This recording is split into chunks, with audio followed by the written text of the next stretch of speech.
আপনার শিশুর দাঁত বের হবে কি হবে না বা বের হওয়ার লক্ষণটা কি এটা বুঝতে পারছেন না বা জানেন না, যারা জানেন না তাদের জন্য আজকের ভিডিওটা খুব ইম্পর্টেন্ট। সেই জন্য ভিডিওটা শেষ পর্যন্ত থাকুন। নমস্কার, আমি Biswajit Majumdar, oral and dental hygienist.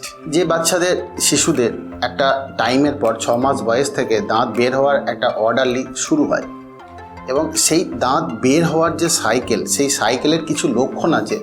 সেই লক্ষণগুলো দেখলে বোঝা যাবে যে এই শিশুর দাঁত বের হওয়ার টাইম হয়েছে।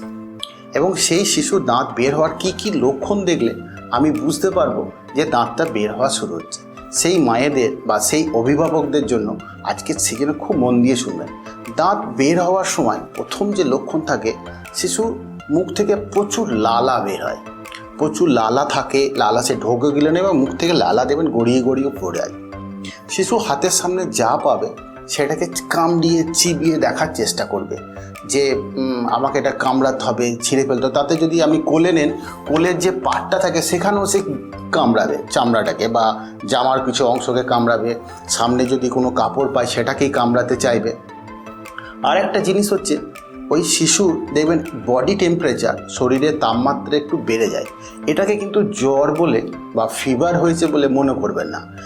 এই কারণটা হচ্ছে, যখন দাঁতটা বের হওয়ার জন্য মাড়ি ফুটে বেরিয়ে আসার জন্য একটা বিরাট পরিশ্রম করছে, দাঁতটা সংঘর্ষ হচ্ছে, মাড়িটাকে ফাটাতে হবে, দাঁতটাকে বেরিয়ে, তার ভিতরে অ্যানাটমিক্যাল সংঘর্ষ হচ্ছে, দাঁতটা বেরিয়ে আসতে যাচ্ছে। এই যে সংঘর্ষের মধ্যে বডি টেম্পারেচার একটু বাড়তে পারে।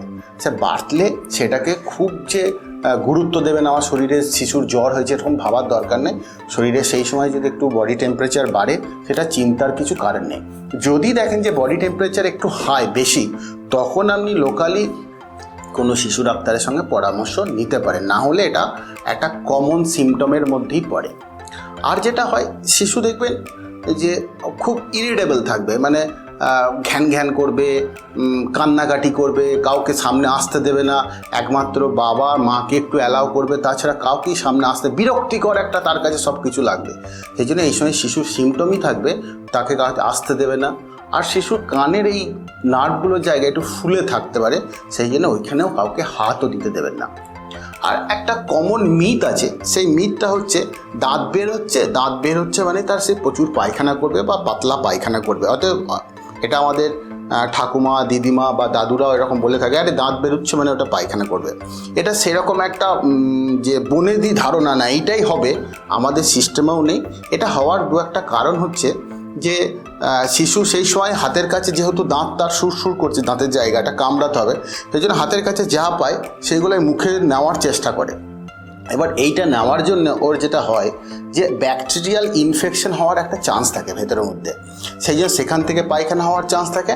আর প্রচুর লালা তৈরি হলে সেই লালাগুলো ওরা ভেতরে খেয়ে নেয়, তাহলে আমাদের পেটে লিকুইডের পরিমাণ বেড়ে যায়, তখন পায়খানা হওয়ার একটা চান্স তার থেকেই যায়। এই পায়খানা হওয়ার পরিমাণটা যদি দেখেন যে দিনে একবার নর্মাল হচ্ছে, সে জায়গায় আমার 2 বার 3 বার 4 বার হচ্ছে, সেটাকে নর্মাল হিসাবে সেই টাইম পিরিয়ডে দেখবেন।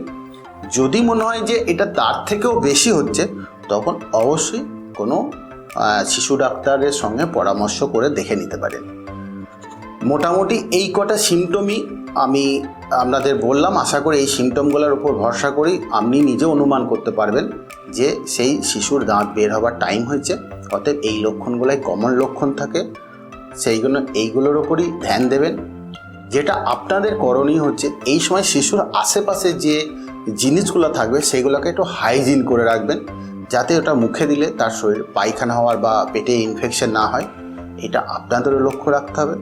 আর শিশুকে সবসময় কাছে নিন, কাছে রাখুন। যদি বিষয়টা আপনার ভালো লেগে থাকে বা এই বিষয়টা মনে হয় যদি আমার আত্মীয়র মধ্যে পাঠানো দরকার, তারও এটা জানা দরকার, যাদের নিউ বেবি এসছে তাদের কাছেও পৌঁছে দেওয়ার আপনার কর্তব্য। এটাকে শেয়ার করে তাদের কাছে পৌঁছে দেন। ভালো থাকবেন, সুস্থ থাকবেন।